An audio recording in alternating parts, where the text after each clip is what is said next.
Hello students, welcome to your own learning platform Learnosphere. आज मैं फिर लेके आया हूँ आपके लिए क्लास 10 साइंस का एक और टॉपिक। तो आइए स्टार्ट करते हैं। क्या आप जानते हैं कि आयरन ऑब्जेक्ट में रस्टिंग कैसे होती है और कैसे कार्बन डाइऑक्साइड बनती है?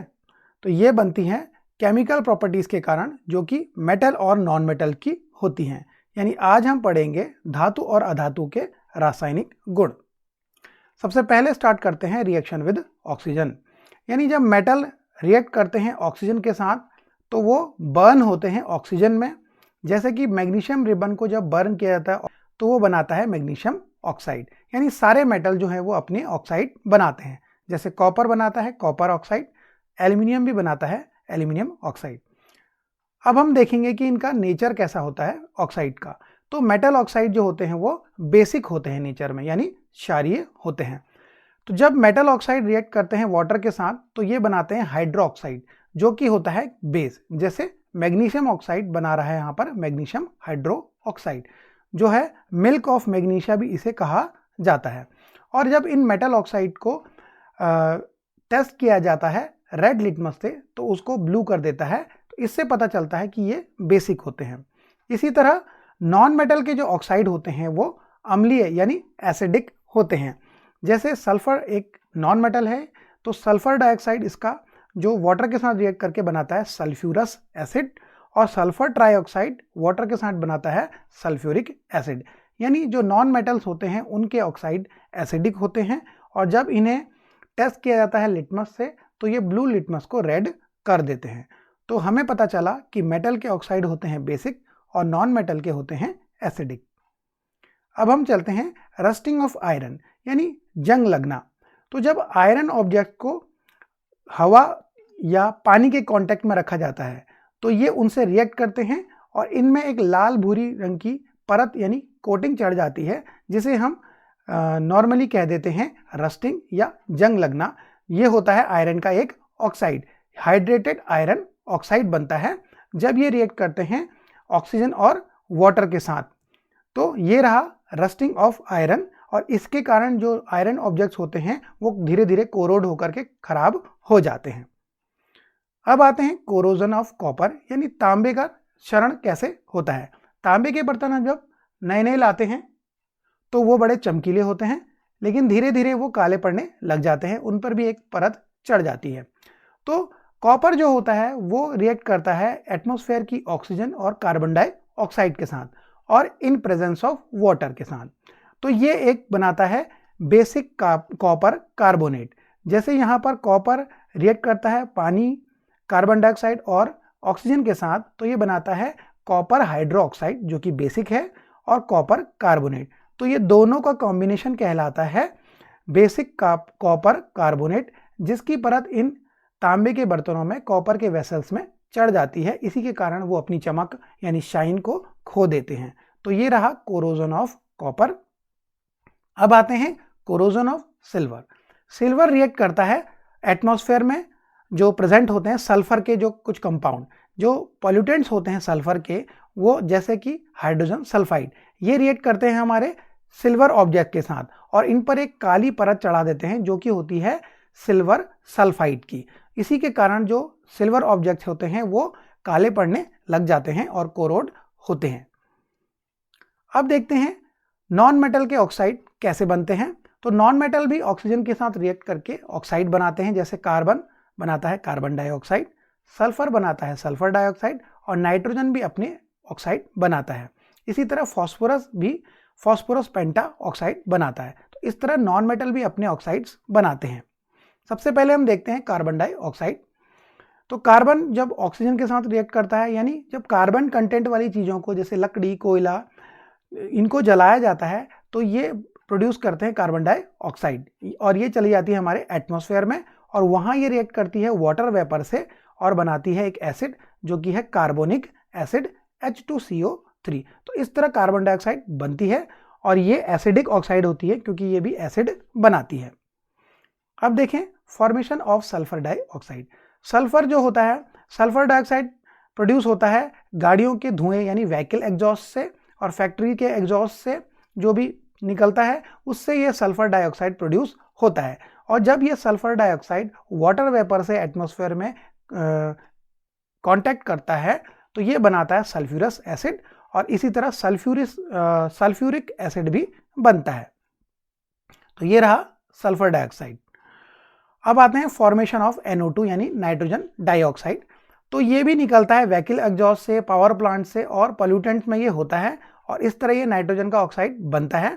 पहले नाइट्रोजन है ऑक्सीजन से रिएक्ट करके नाइट्रोजन ऑक्साइड बनाती है, फर्दर ऑक्सीडेशन से ये नाइट्रोजन डाइऑक्साइड बनता है, और जब ये वाटर वेपर से रिएक्ट करता है एटमॉस्फेयर में तो ये बनाता है नाइट्रिक एसिड और नाइट्रस एसिड। तो इस तरह ये भी एक नॉन मेटल का ऑक्साइड है जो कि एसिडिक होता है। तो ये रहे तीनों ऑक्साइड। जब ये तीनों oxide carbon dioxide, sulphur dioxide और नाइट्रोजन डाइऑक्साइड जाते हैं एटमॉस्फेयर में और वहाँ रिएक्ट करते हैं वाटर वेपर से, तो ये प्रोड्यूस करते हैं एसिड, और जब ये रेन के साथ गिरता है तो इसे हम कहते हैं एसिड रेन। और ये एसिड रेन बहुत ही हार्मफुल होती है क्रॉप्स के लिए, प्लांट्स के लिए और हमारी स्किन के लिए। तो ये रहा कैसे एसिड रेन होती है। अब आते हैं एम्फोटेरिक ऑक्साइड्स में। तो एम्फोटेरिक ऑक्साइड्स वो होते हैं यानी मेटल के ऐसे ऑक्साइड जो एसिड और बेस दोनों के साथ मिलकर के सॉल्ट और वाटर बनाते हैं। तो इनके एग्जाम्पल हैं एल्यूमिनियम ऑक्साइड जैसे Al2O3 और जिंक ऑक्साइड जैसे ZnO। यहाँ पर देखें कि एल्यूमिनियम का ऑक्साइड जो है वो HCl जो कि एक एसिड है उसके साथ रिएक्ट करके सॉल्ट और वाटर बना रहा है। यहाँ दूसरी रिएक्शन में ये एक बेस NaOH के साथ रिएक्ट करके सोडियम एल्यूमिनेट जो कि एक सॉल्ट है और वाटर को बना रहा है। इस तरह ये दोनों एसिड और बेस से रिएक्ट कर रहा है, तो ये है एक एम्फोटेरिक ऑक्साइड। अब आते हैं एल्कली मेटल्स पे। तो एल्कली मेटल्स यानी क्षार धातुएं ये मिलती हैं पीरियोडिक टेबल में ग्रुप 1 के एलिमेंट्स, तो इनको कहते हैं हम एल्कली मेटल्स। और ये बहुत ही ज़्यादा रिएक्टिव होती हैं यानी बहुत ज़्यादा अभिक्रियाशील, सॉफ्ट होती हैं, इन्हें चाकू से भी काटा जा सकता है, और ये वाटर और एयर के साथ बहुत ही फास्ट रिएक्शन देती हैं। इनके एग्जाम्पल हैं lithium, sodium, potassium, rubidium, caesium और फ्रांशियम। तो ये हैं आपकी एल्कली यानी क्षार धातुएं। अब देखते हैं ये फॉर्मेशन ऑफ एल्कलीज कैसा होता है। तो जो एल्कली मेटल्स होती हैं उनके ऑक्साइड जब वाटर में डिसॉल्व होते हैं यानी वाटर के साथ रिएक्ट करते हैं, जैसे सोडियम एक एल्कली मेटल है, उसका ऑक्साइड जब वाटर के साथ रिएक्ट करता है तो बनाता है सोडियम हाइड्रोक्साइड जो कि एक बेस यानी एल्कली है। इसी तरह पोटेशियम का ऑक्साइड भी वाटर के साथ रिएक्ट करके एक पोटेशियम हाइड्रोक्साइड जो कि एक एल्कली है वो बनाता है। इसीलिए इनको एल्कली मेटल कहते हैं क्योंकि ये इनके ऑक्साइड पानी में घुल करके बनाते हैं एल्कली जो कि स्ट्रॉन्ग बेस होते हैं। अब आते हैं ऑक्सीजन के साथ जो मेटल्स हैं वो अपनी रिएक्टिविटी कैसे शो करते हैं। सबसे पहले लेते हैं सोडियम पोटेशियम को। ये क्योंकि एल्कली मेटल्स हैं ये बहुत ज़्यादा रिएक्टिव होती हैं, तो ये ऑक्सीजन के साथ बहुत ही फास्ट रिएक्शन देती हैं, और इसीलिए इन्हें केरोसिन ऑयल में यानी मिट्टी के तेल में रखा जाता है ताकि ये ऑक्सीजन से कांटेक्ट ना कर सकें। अब मैग्नीशियम, एल्यूमिनियम, जिंक और लेड जो होते हैं ये अपने ऊपर एक प्रोटेक्टिव ऑक्साइड की कवरिंग बना लेते हैं, यानी जब ये रिएक्ट करते हैं ऑक्सीजन से तो ये अपना एक ऑक्साइड बनाते हैं जो इन्हें फर्दर रस्टिंग से यानी और ज़्यादा जंग लगने से बचाता है, और इस तरह इनमें आगे जंग नहीं लगता। बट सिल्वर, गोल्ड जो होते हैं वो ऑक्सीजन के साथ रिएक्ट नहीं करते। तो ये रही ऑक्सीजन के साथ सभी मेटल्स की रिएक्टिविटी। अब आते हैं रिएक्शन विद वाटर, यानी मेटल जो होते हैं वो वाटर के साथ कैसे रिएक्ट करते हैं। तो जो एल्कली मेटल्स हैं जैसे सोडियम, पोटेशियम, ये कोल्ड वाटर के साथ रिएक्ट करते हैं और एक बेस बनाते हैं, एल्कली बनाते हैं और हाइड्रोजन गैस को निकालते हैं, और इसमें हीट भी निकलती है।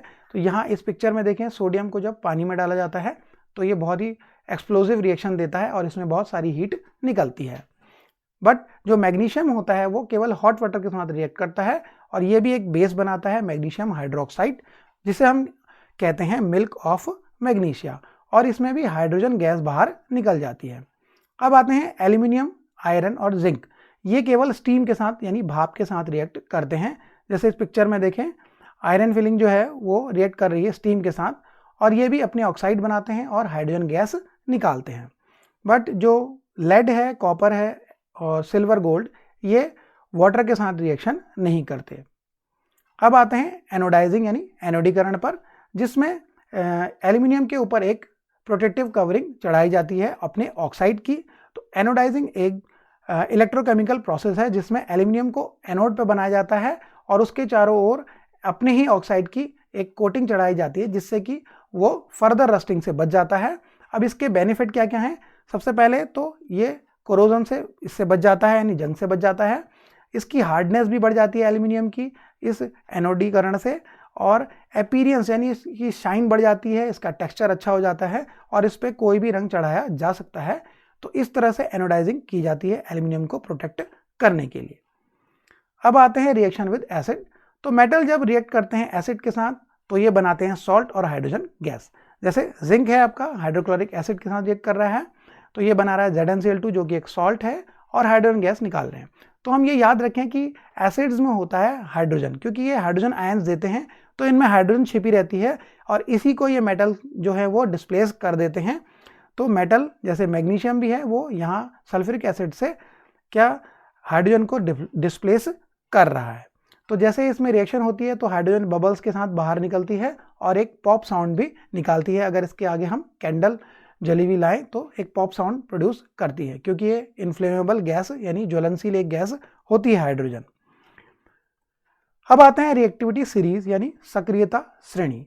तो ये सक्रियता श्रेणी या अभिक्रियाशीलता जो श्रेणी है, रिएक्टिविटी सीरीज है, इसमें मेटल्स रखे होते हैं एक डिक्रीजिंग ऑर्डर ऑफ रिएक्टिविटी, यानी ऊपर तो इसके बहुत सारे जो ज़्यादा रिएक्टिव मेटल हैं और नीचे जो होते हैं वो कम रिएक्टिव मेटल हैं।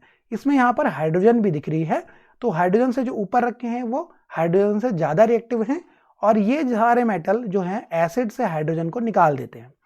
और जो नीचे वाले मेटल हैं कॉपर, सिल्वर, गोल्ड और लेड, ये एसिड से हाइड्रोजन को नहीं निकाल पाते। इस तरह से इस रिएक्टिविटी सीरीज से हम जान पाते हैं कि कौन सी मेटल कितनी ज़्यादा रिएक्टिव है और कौन किसको डिस्प्लेस कर सकती है, जो कि हम डिस्प्लेसमेंट रिएक्शन में भी देखेंगे।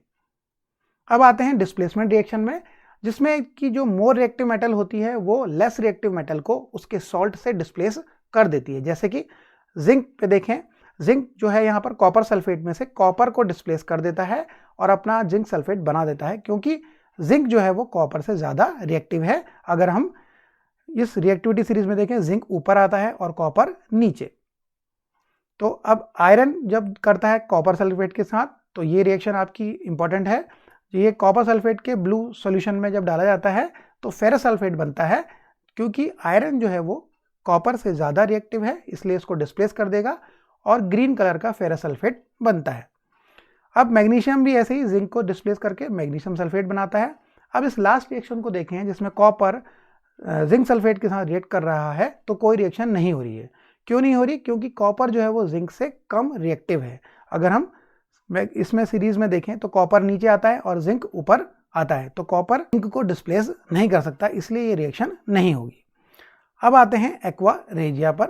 तो एक्वा रेजिया जो होता है वो एक कोरोसिव मिक्सचर होता है हाइड्रोक्लोरिक एसिड और नाइट्रिक एसिड का, जो कि होते हैं 3:1 में, 3 पार्ट HCl के और 1 पार्ट होता है HNO3 का। और ये जो एक्वा रेजिया है वो डिजोल्व कर सकता है बहुत सी नोबल मेटल्स को, जैसे गोल्ड और प्लेटिनम, क्योंकि ये नोबल मेटल्स किसी से रिएक्ट नहीं करती, लेकिन एक्वा रेजिया इतना कोरोसिव होता है कि ये इन मेटल्स को भी आसानी से मेल्ट कर देता है। इसीलिए एक्वा रेजिया का यूज़ किया जाता है इन मेटल्स को मेल्ट करने में, पिघलाने में, और ज्वेलरी वगैरह बनाने में भी इसका यूज़ होता है। आई होप कि आपको ये वीडियो अच्छा लगा होगा, तो इसे लाइक करें और हमारे चैनल को सब्सक्राइब करें। इस वीडियो को अपने दोस्तों और क्लासमेट्स के बीच शेयर करना ना भूलें। Thank you.